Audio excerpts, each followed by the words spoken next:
Nunca olvidaré el sonido de aquella puerta cerrándose. Volveremos mañana, mamá. Esas fueron las últimas palabras que escuché de mi hija Carmen antes de que el silencio se convirtiera en mi única compañía. 4 paredes blancas, el pitido constante de las máquinas y la indiferencia de un hospital abarrotado. A mis 78 años, después de haberlo entregado todo, me convertí en un estorbo, en un nombre tachado de la lista familiar. Lo que no sabían es que el destino tenía preparada una sorpresa para todos nosotros, empezando por aquel susurro que cambiaría todo. El dolor llegó como una tormenta de verano, inesperado y devastador. Estaba en mi pequeño piso del barrio de Triana, preparando gazpacho como cada miércoles, cuando sentí que mi pecho se convertía en una prensa. Caí al suelo junto a los tomates que rodaron por el suelo de la cocina, tiñendo las baldosas blancas con manchas rojas que parecían augurar lo que vendría después. Abuela. Abuela Pilar. Mi nieto Alejandro, que había venido a comer como cada semana, entró corriendo. Sus ojos de 19 años, siempre despreocupados, ahora reflejaban un terror que no había visto desde que era un crío que temía a las tormentas. Lo siguiente que recuerdo son las luces del techo de la ambulancia y las voces urgentes. Mujer de 78 años, posible infarto, tensión 190/110. Palabras que flotaban sobre mí mientras mi vida parecía escaparse entre los dedos como el agua del Guadalquivir. Desperté en la habitación 307 del Hospital Virgen del Rocío. La luz tenue de la tarde sevillana se filtraba por las persianas entornadas. A mi lado estaba Carmen, mi hija menor, con el ceño fruncido y el móvil entre las manos. Siempre ese maldito móvil. Menos mal que despiertas, mamá. Nos has dado un susto de muerte, dijo sin apartar la mirada de la pantalla. El médico dice que has tenido un infarto. Tendrán que hacerte pruebas y posiblemente te operen. Mi boca estaba seca, las palabras salieron como arena. ¿Dónde están tus hermanos? Carmen suspiró con ese gesto suyo tan característico, como si cada pregunta mía fuera una molestia. Rafael está de viaje en Barcelona, ya sabes, cosas de la empresa. Y Javier, bueno, está liado con el divorcio, pero ha dicho que vendrá esta noche o mañana. Asentí lentamente. No era nada nuevo. Rafael siempre estaba de viaje y Javier siempre estaba liado. Tengo 3 hijos, pero a veces me pregunto si ellos tienen una madre. Esa primera tarde desfilaron por la habitación, Carmen con su impaciencia, Alejandro que parecía genuinamente preocupado, mi nuera Sofía que no dejaba de mirar el reloj, y finalmente Javier, que apareció a las 9 de la noche oliendo a whisky y con excusas. Mañana vendré con los niños, mamá, te lo prometo. Les hace ilusión ver a la abuela, dijo Javier besándome en la frente. Su aliento delataba al menos 3 copas. Y yo volveré por la mañana, ahora descansa, añadió Carmen recogiendo su bolso. Estarás bien, los médicos dicen que te recuperarás. Les sonreí, como siempre lo había hecho. Esa sonrisa que dice, no os preocupéis por mí aunque por dentro estés desmoronándote. La misma sonrisa que puse cuando su padre, mi Miguel, murió hace 12 años dejándome sola en un mundo que cada vez reconozco menos. Esa noche dormí entre pesadillas y monitores que pitaban. Soñé con mis hijos cuando eran pequeños, cuando sus manitas buscaban las mías, cuando un beso mío curaba todas sus heridas. ¿En qué momento se rompió ese vínculo? ¿En qué momento me convertí en una obligación, en un problema? La mañana siguiente trajo a una enfermera jovencita, María se llamaba. Tenía manos suaves y una sonrisa amable. ¿Han venido ya sus familiares, doña Pilar?, preguntó mientras me tomaba la tensión. Vendrán pronto, respondí con seguridad. Mi hija Carmen dijo que vendría por la mañana. María asintió y no dijo más, pero vi algo en sus ojos. Compasión, quizás. O quizás era el reflejo de mi propia soledad. Esperé toda la mañana. Miré el móvil que Alejandro me había regalado las pasadas Navidades. Ni un mensaje, ni una llamada. Las horas pasaban lentas como un Viernes Santo bajo el sol de Sevilla. A mediodía llamé a Carmen. Estoy en una reunión importantísima, mamá. No puedo hablar ahora. ¿Vendrás esta tarde?, pregunté tragándome el orgullo. Intentaré pasar, pero no te prometo nada.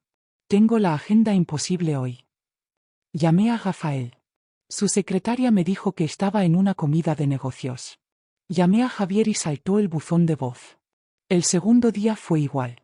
Y el tercero.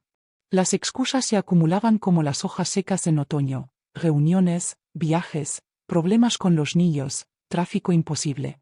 Siempre había algo más importante que visitar a una vieja en el hospital. Al quinto día, el doctor Ramírez entró en mi habitación con gesto serio. Doña Pilar, necesitamos hablar sobre la operación. Sería conveniente que algún familiar estuviera presente. Mi hija vendrá esta tarde, mentí, sintiendo como el rubor subía por mis mejillas arrugadas. El doctor me miró por encima de sus gafas. No me creyó, pero asintió con respeto. Bien, hablaré con ella entonces. Esa tarde, como todas las anteriores, nadie vino. La ventana de mi habitación daba al parking del hospital. Me pasé horas mirando los coches, buscando el Audi de Carmen o el viejo Seat de Javier.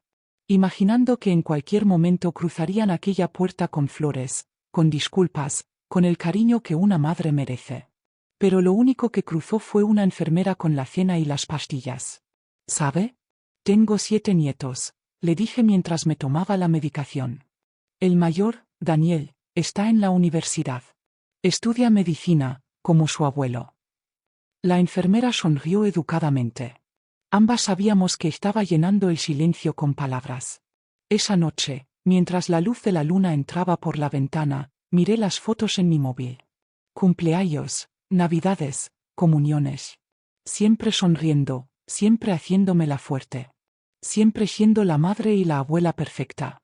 La que nunca se queja, la que siempre da. Una lágrima resbaló por mi mejilla arrugada. Después de toda una vida de sacrificio, de haber renunciado a mis sueños por los suyos, me habían abandonado como a un mueble viejo que ya no combina con la decoración. El eco de sus promesas vacías resonaba en la habitación: volveremos mañana, mamá. Pero el mañana nunca llegó. Dicen que en los hospitales el tiempo se detiene. Entre estas 4 paredes blancas, con el sonido monótono de las máquinas como única compañía, los recuerdos vienen a mí como las olas a la orilla del Guadalquivir. Mientras espero visitas que no llegan, mi mente viaja al pasado, a aquellos años donde todo lo que hice fue por ellos, por mi familia. Miguel y yo nos conocimos en la primavera de 1962, cuando las naranjas perfumaban el aire de Sevilla. Yo tenía 19 años y trabajaba en la mercería de mi tía Dolores en la calle Sierpes. Él entró buscando hilo para su madre, pero se llevó mi corazón entre las manos. Alto, con esos ojos negros profundos y una sonrisa que iluminaba hasta los días más grises. Estudiaba medicina y tenía las manos más gentiles que jamás he conocido. Señorita, ¿me recomendaría este color para un zurcido en una camisa blanca? Me preguntó sosteniendo un carrete de hilo claramente inadecuado. Con todo respeto, señor, parece que usted necesita más ayuda de la que yo puedo ofrecerle, le respondí riendo. Y así comenzó todo.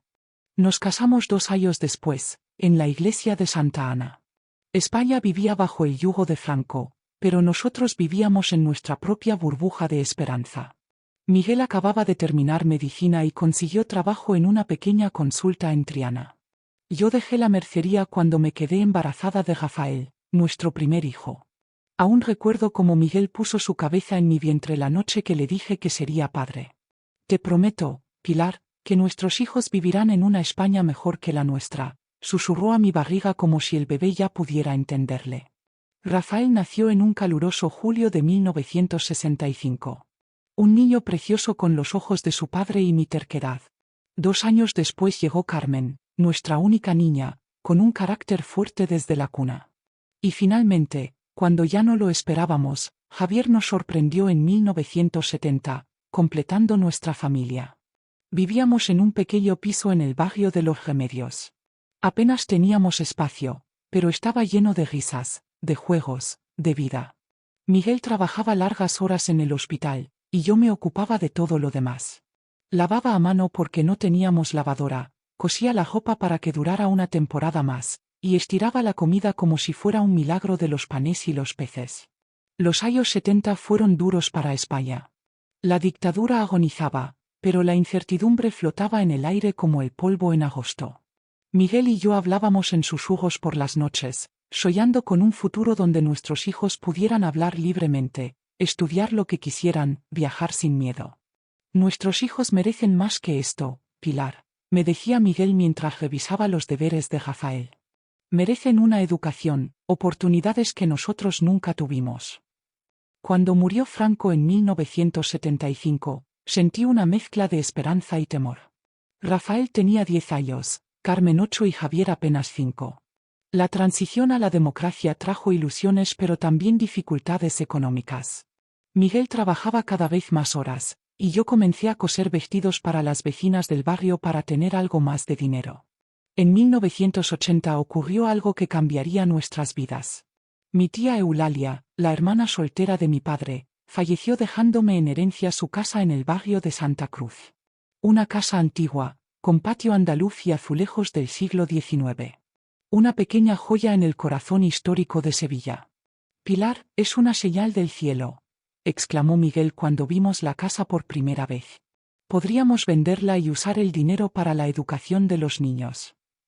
Recuerdo quedarme en silencio, contemplando aquel patio con su fuente de mármol donde jugaba de niña. Era el último vínculo con mi infancia, con mis raíces. ¿No podríamos mudarnos aquí?, pregunté acariciando las columnas de mármol. Es más grande que nuestro piso, y los niños tendrían espacio para estudiar. Miguel me tomó de las manos. Pilar, esta casa necesita reformas que no podemos permitirnos. Además, si la vendemos, podríamos pagar la universidad privada a Rafael. Sabes que quiere ser médico como yo, y los mejores profesores están en la Complutense de Madrid. Mi corazón se partió un poco ese día, pero asentí. Siempre había sido así, primero ellos, después yo. Vendimos la casa en 1982. Con el dinero, enviamos a Rafael a estudiar medicina a Madrid. Fue la primera vez que uno de mis hijos se alejaba de mí, y lloré durante semanas cuando se fue. Pero las cartas que mandaba, llenas de entusiasmo por sus clases, por lo que aprendía, secaban mis lágrimas. Carmen fue la siguiente. Mi pequeña rebelde quería estudiar empresariales, algo inusual para una mujer en aquella época. Quiero tener mi propia empresa, mamá, me decía con determinación. No quiero depender de ningún hombre. Parte del dinero de la casa se destinó a su educación en la Universidad de Sevilla. No necesitó irse lejos como Rafael, pero sus libros y materiales no eran baratos. Miguel y yo apretamos el cinturón, comiendo menos para que ella pudiera tener más. Javier, nuestro pequeño, siempre fue diferente. Soñador, artista, con la cabeza en las nubes. Quería estudiar bellas artes, algo que desconcertó a Miguel. ¿No preferirías algo más práctico?, le preguntó mi marido una noche durante la cena. Déjalo, Miguel, intercedí yo. Si tiene talento y pasión, debemos apoyarle. Y así lo hicimos, gastando los últimos ahorros de la venta de mi casa familiar para que Javier pudiera estudiar en Barcelona. Para entonces, ya no éramos jóvenes. Miguel tenía el pelo completamente cano y arrugas alrededor de sus ojos que se profundizaban cuando sonreía. Yo tenía las manos ásperas de tanto trabajar y el cuerpo cansado, pero sentíamos orgullo al ver a nuestros 3 hijos con estudios universitarios. Fueron años de escasez para nosotros. Recuerdo zurcir los calcetines de Miguel una y otra vez hasta que era imposible rescatarlos. Recuerdo contar las pesetas para llegar a fin de mes. Recuerdo renunciar a visitar a mi hermana en Córdoba porque el billete de tren era un lujo que no podíamos permitirnos. Pero lo hacíamos con alegría, porque creíamos en el futuro que estábamos construyendo. En 1998, Miguel enfermó. Un cáncer de páncreas que se lo llevó en apenas 6 meses. Irónico que él, que había salvado tantas vidas, no pudiera salvar la suya propia. Me quedé viuda a los 55 años, con un piso pequeño como único patrimonio y la pensión de Miguel como único ingreso. No te preocupes, mamá, me dijo Rafael en el funeral. Ahora nos toca a nosotros cuidarte. Carmen asintió. Has sacrificado tanto por nosotros. Es tiempo de devolverte algo. Javier, con lágrimas en los ojos, solo pudo abrazarme en silencio. Creí en sus palabras. Creí que todo lo que habíamos sembrado, todo lo que habíamos sacrificado Miguel y yo, daría sus frutos ahora. Que nuestros hijos, educados y con buenas posiciones, Nos devolverían aunque fuera una fracción del amor incondicional que les dimos. Pero aquí estoy, 14 años después, sola en una habitación de hospital. El sacrificio de toda una vida reducido a un silencio que duele más que el infarto que casi me lleva. Miro por la ventana y me pregunto, si pudiera volver atrás, ¿volvería a vender aquella casa? ¿Volvería a renunciar a mis sueños por los suyos? ¿Volvería a dar tanto por tan poco a cambio? La noche cae sobre Sevilla, y con ella, mis lágrimas sobre esta almohada de hospital que ha recogido más penas que todos los confesionarios de la catedral juntos. El 7º día en el hospital, la doctora González entró en mi habitación con esa mirada que los médicos reservan para las malas noticias. Pero no venía a hablarme de mi corazón, sino de algo que me dolió aún más. Doña Pilar, hemos intentado contactar con su familia varias veces, dijo ajustándose las gafas. Necesitamos que alguien firme los documentos para su operación. Sentí que mis mejillas ardían de vergüenza. Mi hija Carmen está muy ocupada, pero vendrá pronto, mentí, como llevaba haciéndolo toda la semana. La doctora apretó los labios, creando una fina línea en su rostro joven. Entiendo.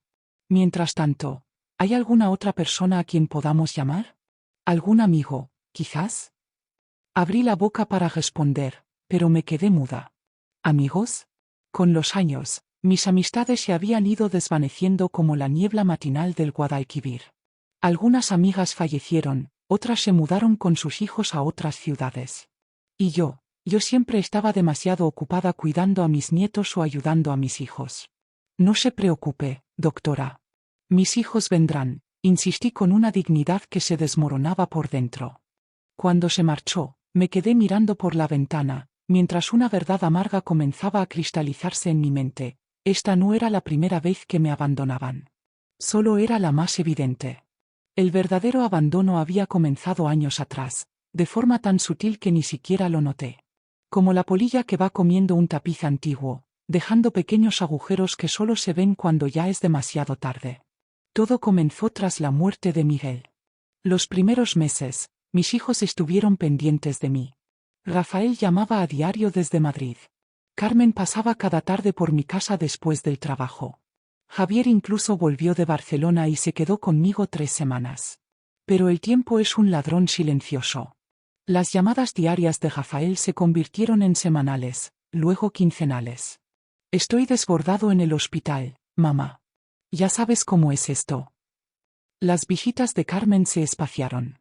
Tengo una reunión importante. Los niños tienen actividades extraescolares. Hay mucho tráfico para ir hasta Triana. Siempre había una excusa. Y Javier, mi soñador Javier, se sumergió en sus propios problemas. Un matrimonio fallido, problemas con la bebida, trabajos inestables. Cada vez que llamaba, era para pedirme dinero. Solo hasta que me paguen este encargo, mamá. Te lo devolveré, te lo prometo. Un día, hace unos 5 años, Carmen vino a verme con un fajo de papeles. Mamá, he estado pensando. Gestionar tus cuentas y facturas debe ser un lío para ti, dijo mientras servía el café en las tazas que habían sido de su abuela. He hablado con mis hermanos y creemos que lo mejor sería que yo me encargara de tus finanzas. Ya sabes, para que no tengas que preocuparte. No sé por qué accedí. Quizás fue la soledad, o tal vez esa costumbre arraigada de complacer a mis hijos.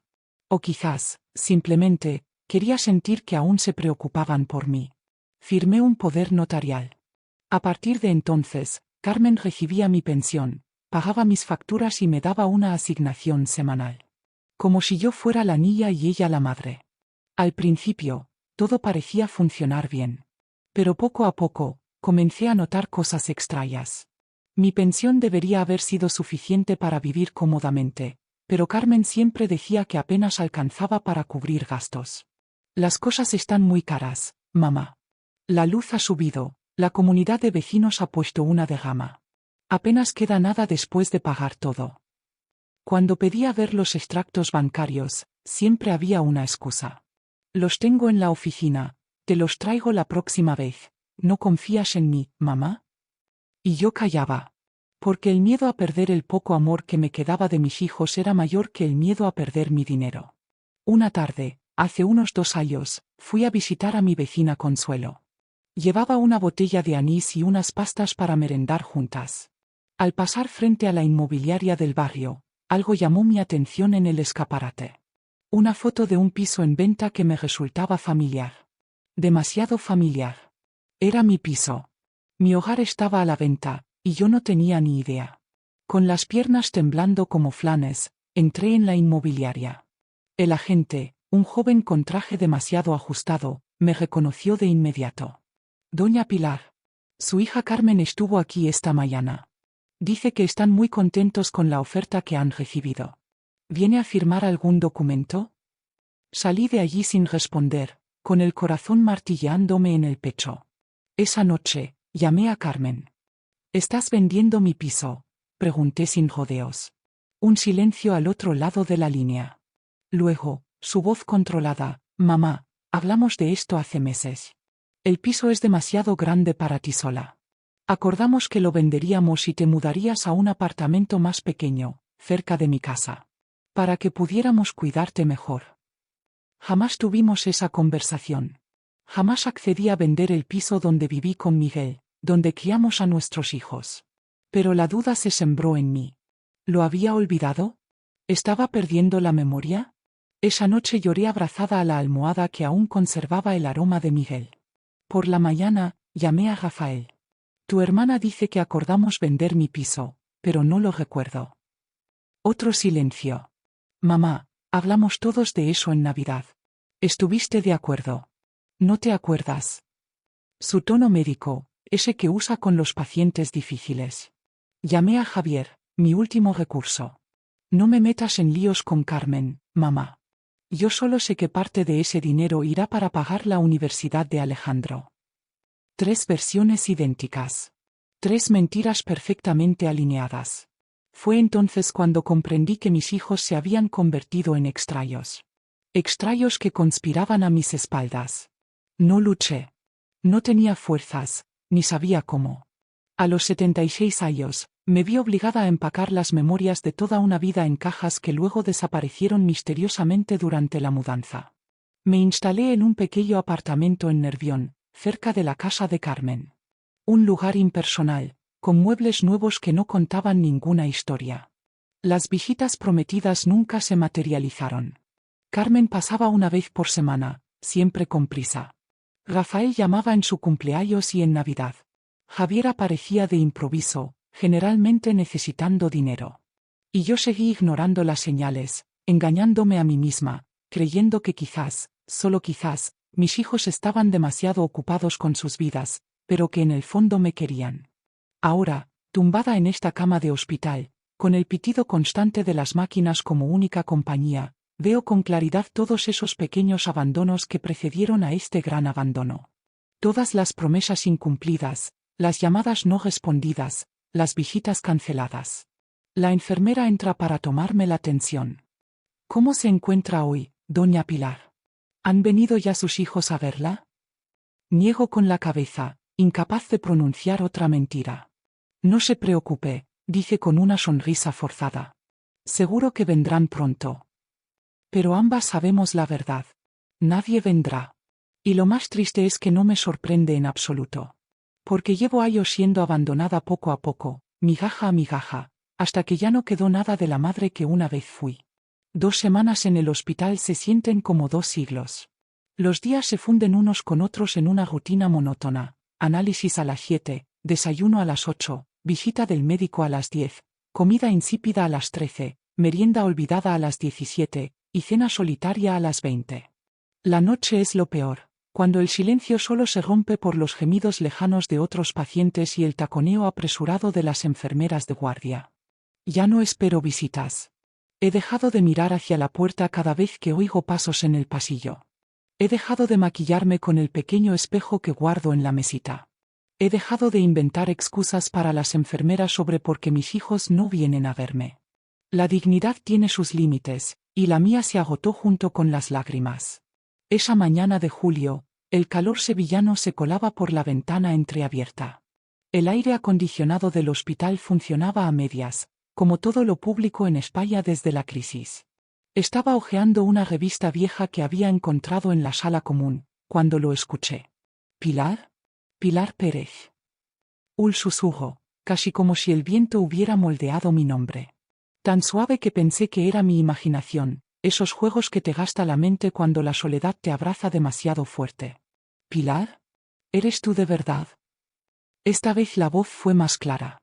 Una voz de hombre, algo cascada por los años, pero con un timbre que despertó ecos dormidos en mi memoria. Una voz que venía de otro tiempo, de calles empedradas y tardes de limonada en patios frescos. Levanté la vista de la revista. En el umbral de la puerta había un hombre mayor, con una bata blanca y un estetoscopio colgando del cuello. Tenía el pelo completamente blanco, pero abundante, peinado hacia atrás con esmero. Su rostro estaba surcado por arrugas que hablaban de sonrisas frecuentes, y sus ojos, esos ojos verde oliva que una vez conocí tan bien.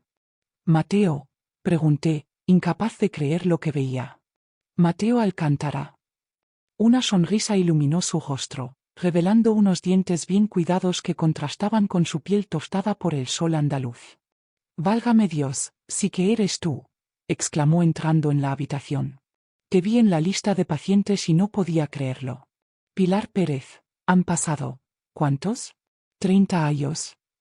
42, respondí automáticamente. Porque lo sabía exactamente. Porque hay fechas que se quedan grabadas como cicatrices en la memoria. Mateo se quedó inmóvil por un momento, como golpeado por la precisión de mi respuesta. Luego, con la gentileza que siempre le caracterizó, acercó una silla a mi cama y se sentó. 42 años, tienes razón, dijo moviendo la cabeza con asombro.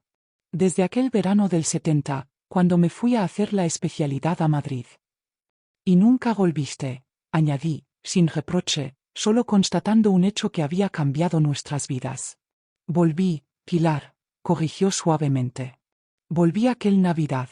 Fui a buscarte a la casa de tus padres, pero me dijeron que te habías casado con Miguel Sánchez, el médico de Triana. Un nudo se formó en mi garganta. Nunca supe que había vuelto a buscarme. Me casé con Miguel en el 64, murmuré. Tuvimos 3 hijos. Mateo asintió, con una mezcla de nostalgia y resignación en su mirada. Lo sé. Cuando volví y me enteré, entendí que había seguido adelante. Yo también me casé en Madrid. Con Lucía, también médico. Tuvimos 2 hijos.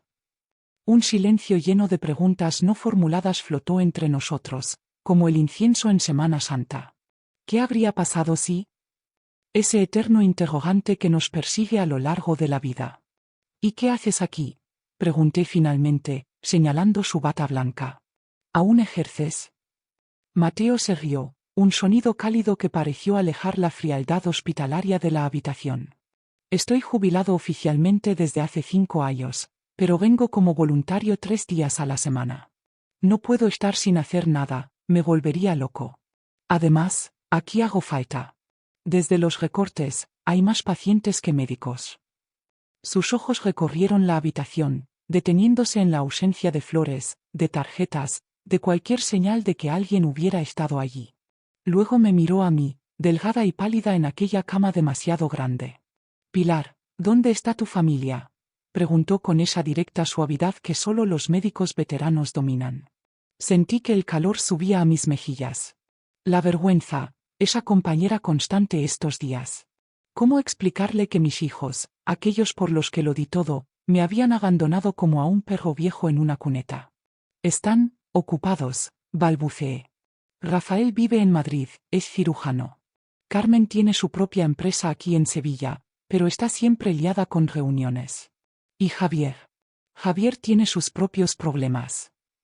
Mateo no dijo nada, pero en sus ojos vi que entendía perfectamente. 40 años de medicina le habían enseñado a leer entre líneas. A reconocer la soledad, el abandono, el dolor que no viene de las heridas físicas. ¿Cuánto tiempo llevas aquí?, preguntó, tomando mi historial del pie de la cama. 2 semanas, respondí. Me dio un infarto. Dicen que necesito una operación, pero aún están haciendo pruebas. Mateo hojeó mi historial con el ceño fruncido. Cada página que pasaba parecía oscurecer más su expresión. Esto no está bien, murmuró más para sí mismo que para mí. Llevas aquí 2 semanas y no hay un plan de tratamiento claro. Y estas pruebas se podrían haber hecho en 3 días. Dejó el historial y me miró directamente a los ojos. Pilar, ¿quién está firmando tus consentimientos médicos? ¿Quién está hablando con los médicos sobre tu caso? Bajé la mirada, incapaz de sostener la suya. Nadie, confesé en un susurro. He estado firmando yo misma cuando es posible. Los médicos han intentado contactar con mis hijos, pero no responden, completó él, con una indignación apenas contenida. Me estás diciendo que llevas 2 semanas aquí, tras un infarto, y tus hijos no han venido ni una sola vez. Las lágrimas que creía agotadas volvieron a brotar. No quería llorar frente a él, no después de tantos años, no así. Pero las emociones contenidas fueron más fuertes que mi orgullo. Lo siento, balbuceé secándome las lágrimas con la sábana. Mateo tomó mi mano entre las suyas. Sus manos de médico, firmes a pesar de la edad, cálidas como las recordaba. No, Pilar. Yo lo siento. Lo siento por no haber estado aquí antes. Lo siento por todo este tiempo perdido. En ese momento, una enfermera asomó la cabeza por la puerta. Doctor Alcántara, le necesitan en la 312. El señor Gómez ha tenido una recaída. Mateo asintió, pero no soltó mi mano. Voy enseguida. Luego, volviéndose hacia mí, tengo que irme, pero volveré esta tarde. Y voy a revisar tu caso personalmente. No estás sola, Pilar. Ya no. Se levantó, pero antes de marcharse, se inclinó y besó mi frente. Un gesto tan inesperado, tan tierno, que me quedé sin palabras. Descansa. Y no te preocupes por nada. Me ocuparé de todo. Le vi alejarse por el pasillo, su bata blanca ondeando como una bandera de esperanza. No podía creerlo. Después de 42 años, Mateo Alcántara había vuelto a mi vida como un ángel de la guarda con bata de médico. Esa tarde, como prometió, volvió. Y al día siguiente. Y al otro. Revisó mi historial, habló con los especialistas, agilizó pruebas pendientes. Comía conmigo en su descanso y a veces, cuando su turno de voluntariado terminaba, se quedaba un rato más, contándome sobre su vida en Madrid, su jubilación de vuelta a Sevilla tras enviudar, sus hijos y nietos esparcidos por el mundo. Y yo le conté todo. El abandono, la venta de mi piso, la soledad. Se lo conté sin lágrimas ya, como quien narra una historia ajena. Porque por primera vez en mucho tiempo, no me sentía sola. Una mañana, tras una semana de visitas diarias, Mateo entró en mi habitación con una expresión diferente. Determinada, casi juvenil. Tengo noticias, Pilar. Buenas y malas. Empieza por las malas, pedí, preparándome para lo peor. Las malas, definitivamente necesitas un bypass coronario. Tienes 2 arterias obstruidas y la medicación no será suficiente. Asentí, resignada. A mis 78 años, una operación así era un riesgo considerable. ¿Y las buenas?, pregunté. Mateo sonrió, y de repente vi al joven de 20 y pocos años que conocí en otra vida. Las buenas, he hablado con Santiago Mendoza, el mejor cirujano cardíaco de Andalucía. Es un antiguo alumno mío y ha accedido a operarte él mismo. Y después, hizo una pausa, como si dudara, después, si quieres, puedes venir a recuperarte a mi casa. Tengo una habitación de invitados con vistas al jardín y una enfermera que viene 3 veces por semana a ayudarme con la casa. Me quedé sin palabras. ¿Estaba ofreciéndome su casa? ¿A mí, una vieja olvidada por su propia familia? Mateo, no puedo aceptar, comencé. Puedes y lo harás, me interrumpió con firmeza. A menos que prefieras ir con tus hijos, claro. La mención de mis hijos me hizo bajar la mirada. No, no podía ir con ellos. Ni siquiera sabían que seguía en el hospital. No tengo cómo pagarte, murmuré. Mateo tomó mi mano, como había hecho aquel primer día. No quiero tu dinero, Pilar. Solo quiero recuperar algo del tiempo que perdimos. En ese momento, supe que aquel susurro en el pasillo había sido más que una coincidencia. Había sido el destino, dándome una segunda oportunidad cuando ya había perdido toda esperanza. El día antes de mi operación, Mateo apareció en mi habitación con un ramo de claveles rojos y una carpeta bajo el brazo. Su rostro mostraba una expresión que no supe interpretar, una mezcla de preocupación y determinación que me recordó a Miguel cuando tenía que dar malas noticias a un paciente. ¿Qué ocurre?, pregunté, mientras colocaba los claveles en el jarrón que él mismo había traído días antes. Mateo se sentó junto a mi cama, colocando la carpeta sobre sus rodillas. Sus manos, aquellas manos de cirujano que habían salvado tantas vidas, temblaban ligeramente. Pilar, antes de la operación, hay algo que necesitas saber, comenzó, eligiendo cuidadosamente sus palabras. He estado investigando un poco tu situación económica. Mi situación económica, repetí confundida. ¿Por qué harías eso? Mateo suspiró profundamente. Porque algo no cuadraba en tu historia. Mencionaste que Carmen vendió tu piso sin tu consentimiento real, pero que no podías demostrarlo. Y ahora, después de casi 3 semanas en el hospital, ninguno de tus hijos ha aparecido, ni siquiera para firmar tu autorización quirúrgica. Abrió la carpeta y sacó varios documentos. Pedí ayuda a un amigo notario y a otro que trabaja en el banco. Lo que descubrimos es inquietante. Mi corazón comenzó a latir más rápido, tanto que el monitor al que estaba conectada emitió una serie de pitidos acelerados. Tranquila, Pilar. Respira hondo. Mateo esperó hasta que los pitidos volvieron a su ritmo normal.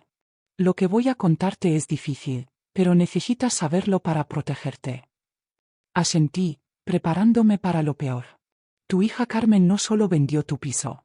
En los últimos 2 años, ha vaciado prácticamente todas tus cuentas. Tu pensión, que debería ser de unos 1.200 euros mensuales, apenas te llega porque ella ha estado desviando la mayor parte a una cuenta conjunta que abrió contigo. Pero yo nunca abrí una cuenta conjunta, protesté. Mateo me mostró un documento bancario. Según esto, sí lo hiciste. Aquí está tu firma. Miré la firma. Se parecía a la mía, pero había algo diferente. Un trazo más firme, menos tembloroso que mi pulso actual. Esta no es mi firma, murmuré horrorizada. Se parece, pero no es mía. Mateo asintió gravemente. Eso pensé. Mi amigo del banco dice que podríamos impugnarla, pero necesitaríamos pruebas, un peritaje caligráfico. Las implicaciones de lo que estaba descubriendo me golpearon como una ola helada. Me estás diciendo que mi propia hija ha estado rogándome. No solo Carmen, continuó Mateo, mostrándome más documentos. Hay transferencias regulares a las cuentas de Rafael y Javier. Pequeñas cantidades que no levantarían sospechas, pero que suman miles de euros al año. La habitación comenzó a dar vueltas a mi alrededor. ¿Mis 3 hijos? ¿Los 3 confabulados para robarme? Era demasiado terrible para creerlo. Quizás hay una explicación, intenté defender débilmente. Quizás les presté ese dinero y no lo recuerdo. Pilar, Mateo tomó mi mano entre las suyas. Hay más. Encontré algo en el registro de la propiedad. La casa donde vives ahora, ese pequeño apartamento en Nervión, no está a tu nombre. Está a nombre de una sociedad limitada cuyos titulares son tus 3 hijos. ¿Qué? Pero si la compramos con el dinero de la venta de mi piso. Exactamente. El dinero de la venta de tu piso, que debería haberse usado para comprar una propiedad a tu nombre, se usó para comprar un inmueble que legalmente pertenece a tus hijos. Tú vives allí, pero no eres la propietaria. Sentí que me faltaba el aire. Toda mi vida había confiado ciegamente en mis hijos, les había entregado todo, mi juventud, mis sueños, mis ahorros. ¿Y así me lo pagaban? Pero lo peor no es eso, continuó Mateo, sacando un último documento. Esto es lo que me ha llevado a contártelo todo antes de la operación.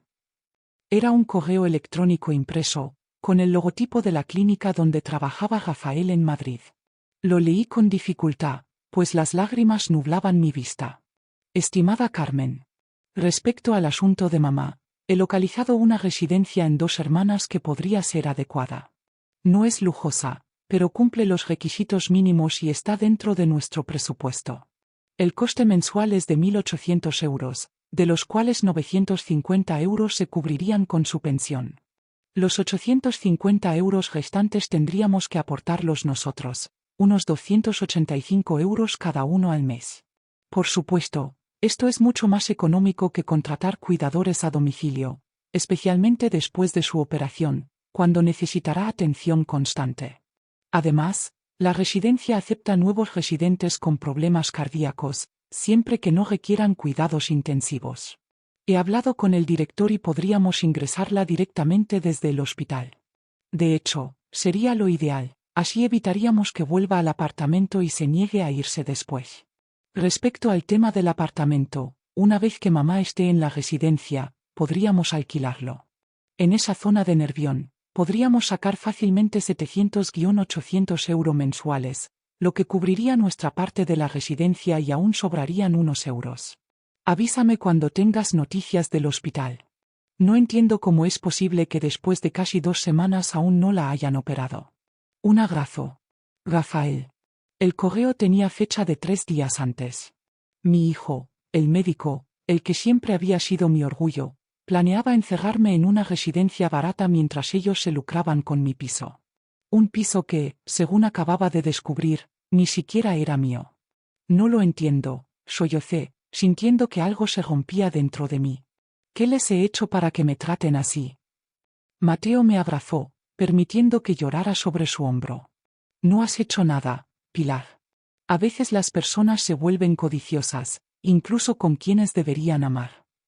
Cuando mis sollozos cesaron, me separé lentamente.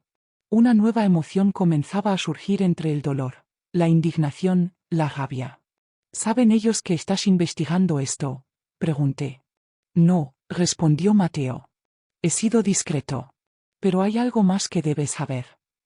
Hizo una pausa y continuó. Esta mañana, mientras revisaba tu expediente, vi que Carmen por fin respondió a las llamadas del hospital.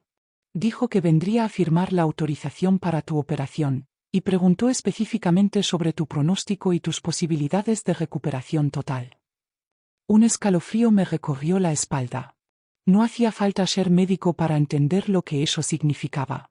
Mi hija estaba evaluando si valía la pena mantenerme con vida. La enfermera jefe me comentó algo más, añadió Mateo, con voz tensa. Carmen preguntó si, dada tu edad, no sería mejor dejar que la naturaleza siguiera su curso, en lugar de someterte a una operación tan arriesgada. Me quedé sin aliento.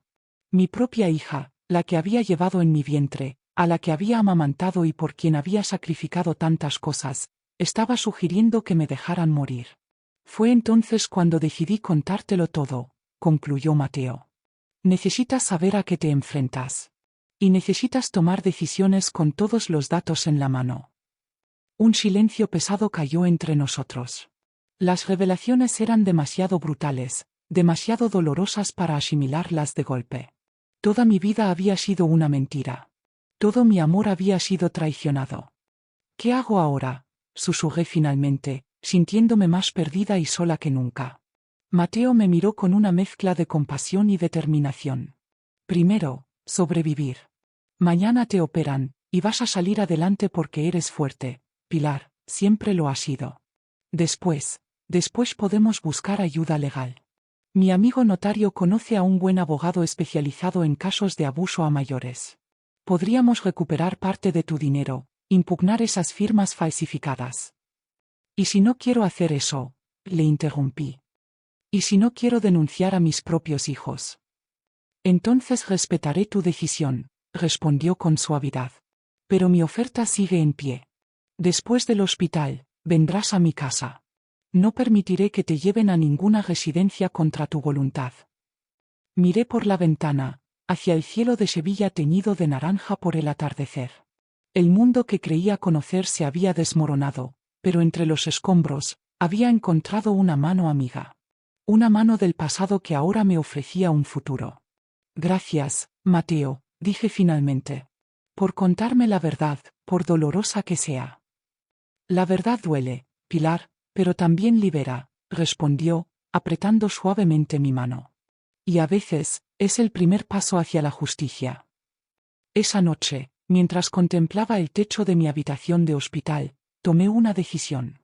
Mis hijos me habían traicionado, pero yo no me traicionaría a mí misma. No me rendiría. No me dejaría arrastrar mansamente a un final indigno. Si ellos podían conspirar contra su madre, Yo también podía luchar por mi dignidad. La vieja Pilar, la que agachaba la cabeza y se sacrificaba por todos, había muerto. De sus cenizas, nacía una mujer nueva, dispuesta a recuperar no solo lo que le habían robado, sino también su orgullo. Desperté de la anestesia con la boca seca y un dolor sordo en el pecho. Las luces de la UCI me parecieron demasiado brillantes, como si alguien hubiera colgado el sol del techo. Intenté hablar, pero solo salió un gemido ronco de mi garganta. Tranquila, Pilar. La operación ha sido un éxito. La voz de Mateo llegó a mis oídos como a través de agua. Su rostro apareció en mi campo de visión, con esa sonrisa suya que parecía iluminar hasta los rincones más oscuros. Santiago dice que tienes un corazón de hierro. Te recuperarás completamente. Quise responderle, pero el tubo en mi garganta me lo impedía. Solo pude asentir débilmente y volver a sumirme en un sueño inquieto, poblado por las caras de mis hijos transformándose en máscaras grotescas. Los días en la UCI pasaron en una nebulosa de medicamentos, monitores y visitas médicas. Santiago Mendoza, el cirujano cardíaco amigo de Mateo, venía cada mañana a revisar mi progreso. Un hombre joven, de mirada inteligente y manos tan seguras que cuando te examinaba, sentías que nada malo podía pasar. Es usted una paciente ejemplar, doña Pilar, me dijo la mañana del tercer día, cuando por fin me quitaron el tubo. Para su edad, se está recuperando a un ritmo extraordinario. Pero yo sabía que no era solo por mi fortaleza. Era por Mateo, que aparecía a todas horas, incluso cuando no estaba de servicio. Traía pequeños obsequios, un pañuelo de seda para cubrir mi pelo despeinado, unas gotas para humedecer mis labios resecos, revistas de crucigramas para distraerme cuando el dolor me mantenía despierta. Una mañana, mientras me ayudaba a dar unos pasos por la UCI, me sorprendió con una pregunta. ¿Has tenido noticias de tus hijos? Negué con la cabeza. Ni una llamada. Ni un mensaje.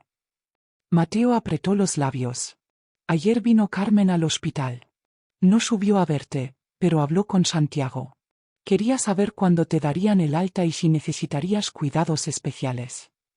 Un escalofrío me recorrió la espalda, a pesar del calor que hacía en el hospital. Están preparando la residencia, murmuré. Eso parece, asintió Mateo. Mencionó algo sobre un lugar que han encontrado para tu recuperación óptima. Santiago, que ya está al tanto de tu situación, le dijo que aún es pronto para hablar del alta, que primero debemos asegurarnos de tu recuperación completa. Me dejé caer en el sillón junto a la cama, súbitamente agotada, y no solo físicamente. El peso de la traición de mis hijos parecía más difícil de soportar que la cirugía de corazón abierto. ¿Qué voy a hacer, Mateo? Suspiré. Son mis hijos. Mis propios hijos. Mateo se sentó frente a mí, tomando mis manos entre las suyas. Sus ojos verde oliva brillaban con una determinación que me recordó al joven que conocí décadas atrás. He estado pensando en eso, Pilar. Y creo que tenemos que ser tan astutos como ellos.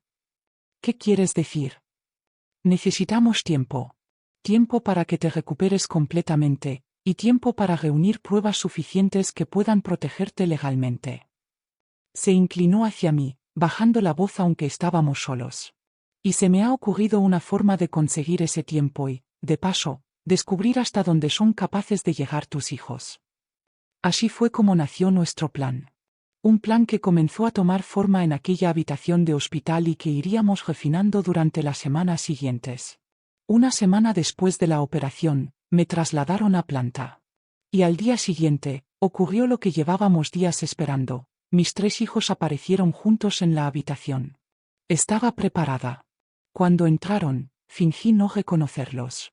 ¿Quiénes sois? Pregunté con voz débil, mirándolos con ojos confusos. Carmen fue la primera en reaccionar. Mamá, somos nosotros. Tus hijos. Parpadeé varias veces, como si intentara recordar. ¿Mis hijos? Yo no. No recuerdo tener hijos tan mayores. Rafael, siempre el médico, se acercó a mi cama y comenzó a examinarme con gesto profesional. Mamá, ¿sabes dónde estás? En el hospital, respondí. Me operaron del corazón. ¿Y sabes qué año es? Dudé un momento, como Mateo y yo habíamos ensayado. 1990. Los tres intercambiaron miradas alarmadas. Rafael se acercó a la puerta y llamó a una enfermera. Les oí cuchichear fuera, y luego volvieron a entrar con un médico que no conocía. Doña Pilar, dijo el médico, sus hijos me comentan que parece desorientada. Vamos a hacerle unas pruebas sencillas, ¿de acuerdo? Me hicieron varias preguntas básicas: mi nombre, mi fecha de nacimiento, dónde vivía. A las primeras respondí correctamente, pero cuando llegaron a preguntas sobre eventos recientes o sobre mis hijos, fingí confusión. Parece que la paciente presenta signos de amnesia postquirúrgica, dijo finalmente el médico. No es infrecuente después de cirugías con bypass cardiopulmonar. A veces la falta de oxigenación cerebral durante la intervención puede causar pérdidas de memoria, generalmente temporales. ¿Temporales?, preguntó Carmen, con un tono que no supe interpretar si era de esperanza o de preocupación. En la mayoría de los casos, sí. Pero cada paciente es diferente. Haremos algunas pruebas más para descartar otras complicaciones.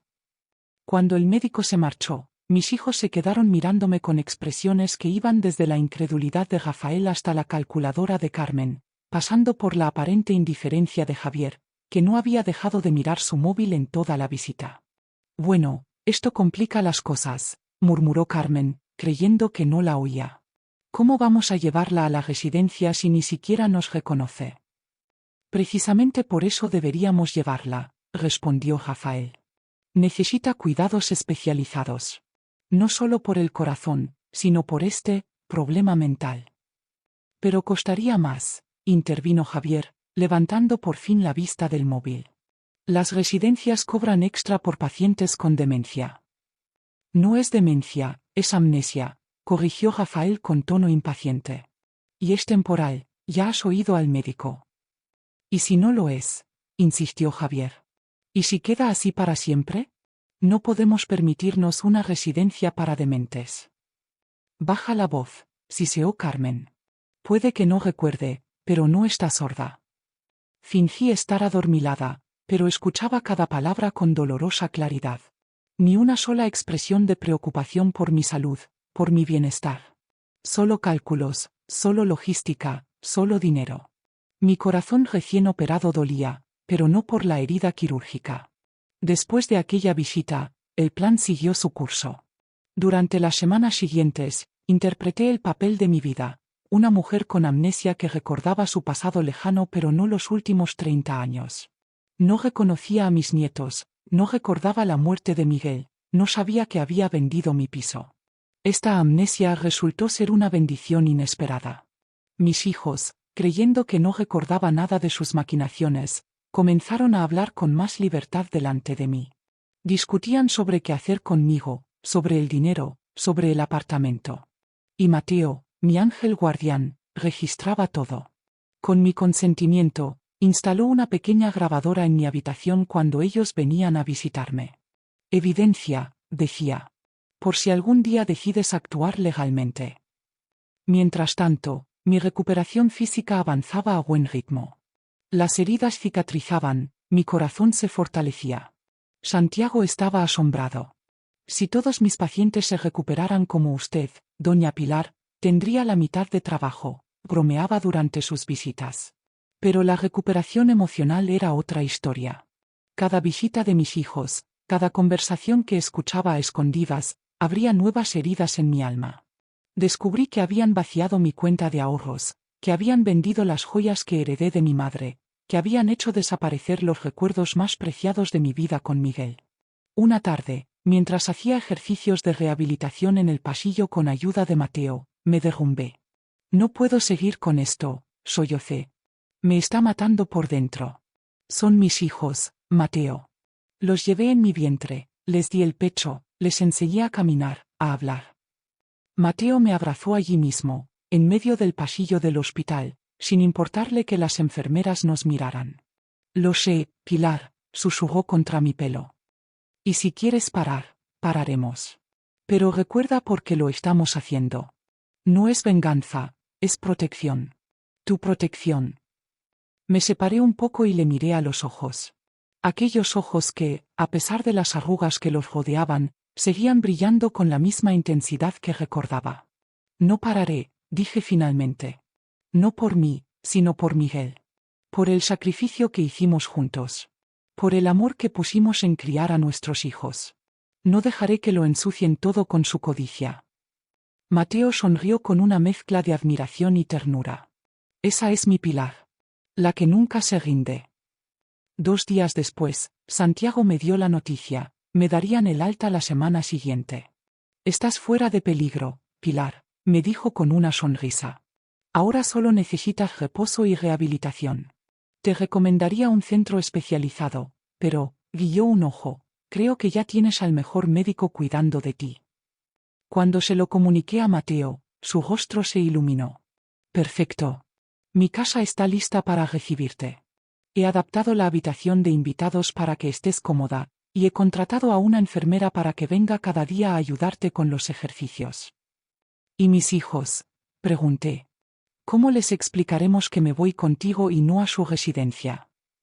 Mateo sonrió con un brillo travieso en los ojos. Tengo un plan para eso también. Confía en mí. Y confiaba. Con mi corazón recién reparado y mi dignidad en proceso de recuperación, confiaba en aquel hombre que había reaparecido en mi vida como un milagro tardío. El destino nos había separado una vez, pero ahora nos reunía para enfrentar juntos la batalla más dura de mi vida. Los planes más audaces a veces comienzan con pequeños gestos. En mi caso, fue una invitación a cenar que Carmen no pudo rechazar. Me gustaría celebrar mi recuperación con mis hijos, le dije con voz débil mientras firmaba los papeles del alta hospitalaria. Con todos mis hijos juntos, como en los viejos tiempos. Carmen intercambió una mirada con Rafael, quien había venido expresamente desde Madrid para gestionar mi situación, como le había oído decir por teléfono. No creo que sea buena idea, mamá, respondió Carmen con ese tono condescendiente que había adoptado desde mi supuesta amnesia. Estarás cansada después del hospital. Necesitas descansar. Por favor, insistí, dejando que mi voz se quebrara un poco. No sé cuánto tiempo me queda. Y hay tantas cosas que no recuerdo. Quizás estar con todos juntos me ayude a recuperar la memoria. Esa fue la llave. La posibilidad de que recuperara la memoria era exactamente lo que ellos temían, y lo que necesitaban controlar. Está bien, cedió Carmen después de otra mirada cómplice con Rafael. Podemos cenar en mi casa el sábado. Le diré a Javier que venga desde Barcelona. ¿Tu casa?, pregunté con fingida confusión. Nuestra antigua casa, mamá, aclaró Rafael. La del barrio de Santa Cruz. ¿Recuerdas? La vendimos hace unos años y Carmen la compró. Aquello era nuevo para mí. ¿Carmen había comprado mi casa? ¿La casa que vendimos para pagar sus estudios? La indignación me subió por la garganta como bilis, pero me obligué a mantener mi expresión confundida e inocente. Oh, no lo recuerdo, murmuré. Pero me encantaría verla de nuevo. El plan estaba en marcha.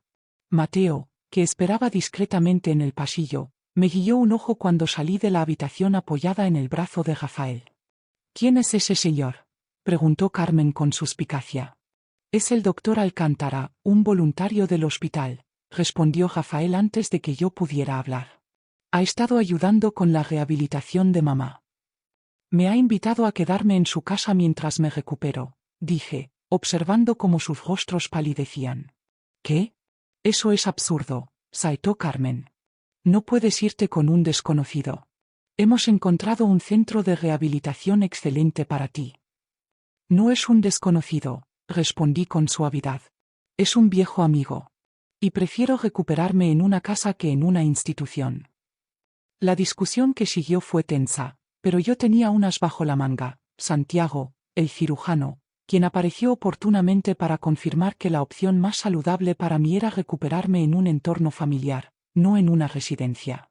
Además, añadió Santiago, el doctor Alcántara es un médico jubilado perfectamente capacitado para supervisar su recuperación. Y ya que la paciente expresa su preferencia de forma tan clara, éticamente debemos respetarla. Mis hijos se quedaron sin argumentos. Al menos por el momento. Los días siguientes los pasé en casa de Mateo, recuperando fuerzas para el confronto que se avecinaba. Su casa era un remanso de paz, un chalet con jardín en el barrio de Los Remedios, lleno de luz y de libros. Dormía en una habitación amplia con vistas al jardín, donde los naranjos recordaban mi juventud en Sevilla. ¿Estás segura de querer hacer esto?, me preguntó Mateo la mañana del sábado, mientras desayunábamos en la terraza. Podríamos simplemente buscar un abogado, presentar las pruebas que tenemos. Negué con la cabeza. Necesito mirarles a los ojos cuando les diga que lo sé todo. Necesito ver sus caras. Es lo mínimo que me merecen después de lo que me han hecho. Mateo asintió, comprendiendo que esto ya no era solo por el dinero o las propiedades. Era por mi dignidad. Esa noche, Mateo me acompañó hasta la puerta de mi antigua casa en Santa Cruz. Acordamos que él me recogería 2 horas más tarde. Estaré bien, le aseguré, viendo la preocupación en sus ojos. Ya no soy la misma mujer asustada de hace un mes.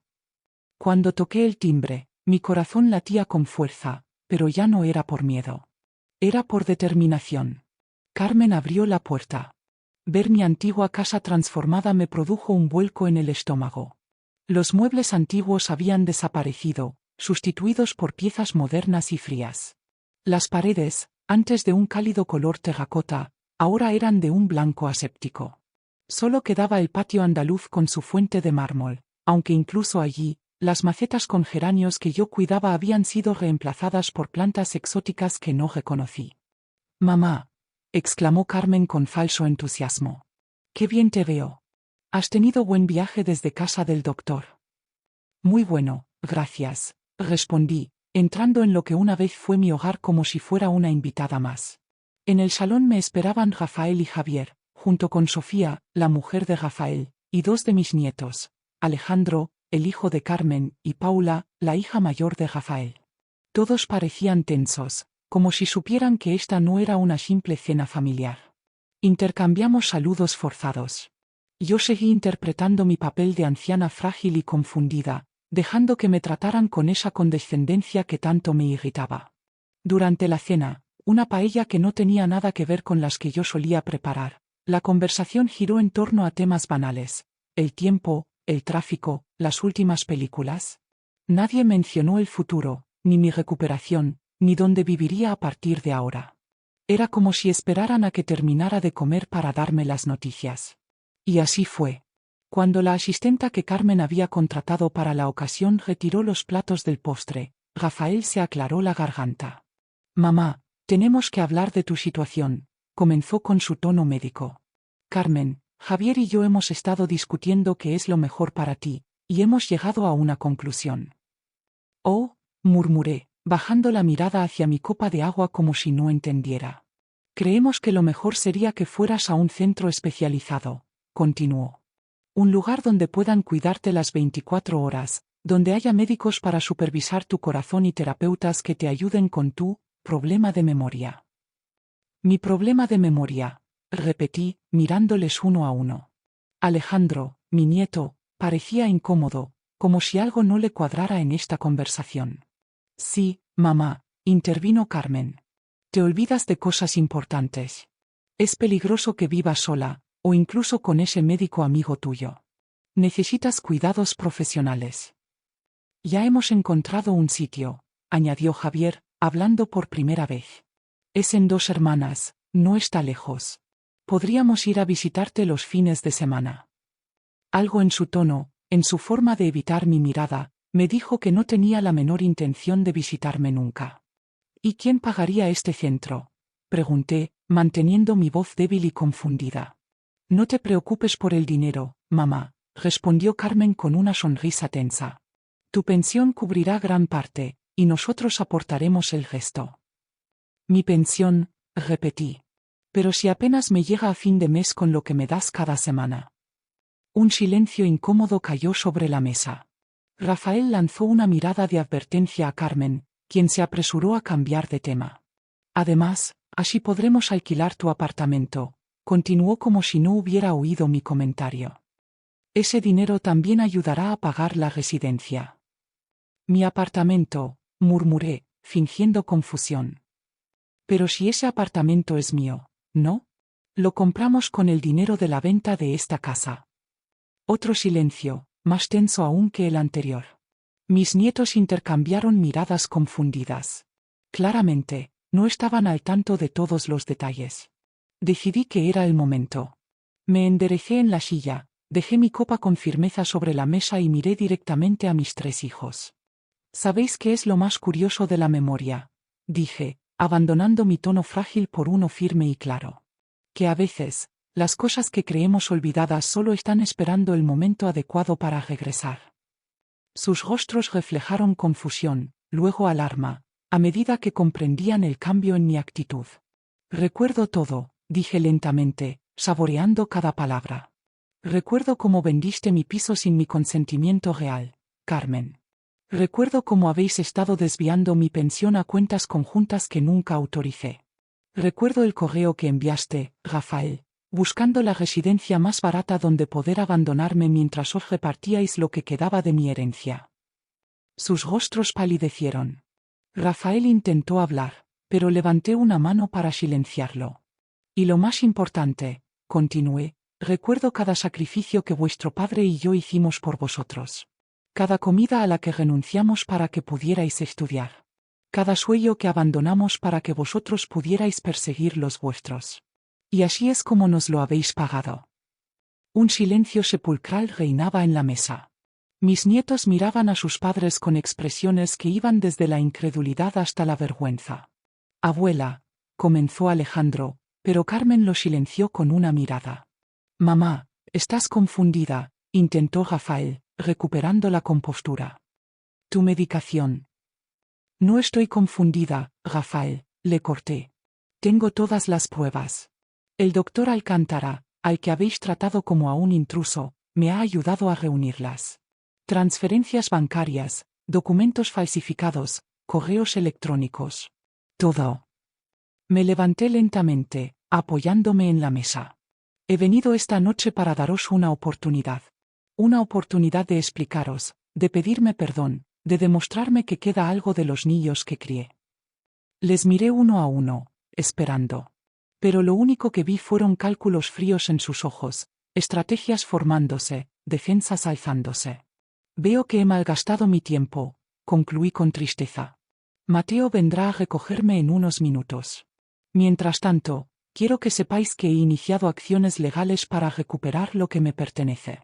Y que, a partir de ahora, los únicos hijos que tengo son los que crié en mi memoria, no los extraños codiciosos en los que os habéis convertido. Con estas palabras, me dirigí hacia la puerta del salón. Antes de salir, me giré una última vez. Por cierto, he recuperado algo más que mi memoria, mi dignidad. Y eso, hijos míos, es algo que nunca podréis quitarme. El rostro de Mateo cuando me recogió aquella noche reflejaba preocupación, pero yo sentía una extraña calma. Como después de una tormenta, cuando el aire queda limpio y fresco. Al subir a su coche, miré por última vez la que fue mi casa y sonreí. ¿Cómo ha ido?, preguntó Mateo mientras arrancaba. Ha sido liberador, respondí. Pero esto solo es el principio. Durante las semanas siguientes, las cosas se desarrollaron rápidamente. Mis hijos, tras la conmoción inicial, pasaron a la ofensiva. Rafael llamó a varios colegas médicos sugiriendo que yo estaba senil. Carmen contactó con un abogado para intentar conseguir mi incapacitación legal. Javier, fiel a su estilo, desapareció del mapa. Pero yo tenía un as bajo la manga que ninguno esperaba. 3 meses antes de mi ataque cardíaco, inquieta por cómo Carmen gestionaba mis finanzas, había tomado una decisión que ahora parecía premonitoria.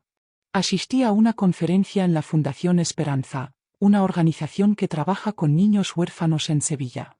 Su labor me conmovió profundamente, quizás porque yo misma perdí a mis padres siendo muy joven. Después de la charla, hablé con Amelia Vega, la directora de la fundación, una mujer enérgica de unos 50 años. Le conté mi situación, mis sospechas sobre mis hijos, mi preocupación por mi futuro, mi deseo de que el dinero que tanto había costado ganar a Miguel y a mí tuviera un destino noble. Doña Pilar, me dijo Amelia tras escucharme, lo que usted necesita es protección legal y un propósito. Creo que podemos ayudarle con ambas cosas. Me puso en contacto con un notario amigo suyo, don Francisco Linares. Con su ayuda, Firmé un documento legal donando el 50% de todos mis bienes a la Fundación Esperanza, con una cláusula especial. La donación solo se haría efectiva en caso de mi fallecimiento o si se demostraba legalmente que mis hijos habían actuado en contra de mis intereses. Es como un seguro, me explicó don Francisco. Si sus hijos le cuidan como es debido, nunca tendrán que enterarse de este documento. Si no, la Fundación estará legalmente obligada a defender sus intereses, y los propios. Y ahora, ese seguro se había activado. Cuando presenté el caso con la ayuda de Mateo y el abogado de la Fundación, las evidencias eran abrumadoras: firmas falsificadas, desvío de fondos, venta fraudulenta de propiedades, documentos adulterados. Carmen fue la primera en caer. Como administradora de mis finanzas, era la más expuesta legalmente. La Fiscalía abrió una investigación por fraude y abuso de persona vulnerable. Su empresa, construida con dinero desviado de mi pensión, comenzó a tambalearse cuando los clientes empezaron a irse. Rafael, siempre el más calculador, intentó distanciarse alegando que solo quería lo mejor para su madre. Pero los correos electrónicos no mentían. Su prestigio como médico quedó manchado, y el hospital donde trabajaba abrió una investigación interna sobre ética profesional. Javier, por una vez, hizo algo inesperado. Apareció en casa de Mateo una mañana lluviosa, solo, sin avisar. «Mamá», dijo cuando lo recibí en el jardín, «lo siento. De verdad lo siento». Vi en sus ojos algo que no había visto en años: sinceridad. Me contó cómo se había dejado arrastrar por sus hermanos, cómo su adicción al alcohol y sus problemas económicos le habían hecho débil y manipulable. No justificaba sus acciones, solo las explicaba. «No puedo perdonaros todavía», le dije. «Pero agradezco tu honestidad. Es un primer paso». En medio de este torbellino legal y emocional, encontré una nueva rutina, un nuevo propósito. Comencé a colaborar con la Fundación Esperanza, primero como voluntaria ocasional, luego cada vez más implicada. Los niños me recordaban a mis propios hijos cuando eran pequeños, antes de que el mundo los endureciera. «Tienes un don con ellos», me dijo Amelia un día, viéndome leer cuentos a los más pequeños. «Te escuchan de una manera especial». «Es fácil», respondí. «Solo hay que tratarlos como lo que son, personas completas, solo que en versión pequeña». Mi relación con Mateo también evolucionó. Pasamos de la camaradería de dos supervivientes a una complicidad más profunda. Comenzamos a compartir más que nuestros problemas: música, libros, paseos por el Parque de María Luisa, meriendas en la Plaza de España.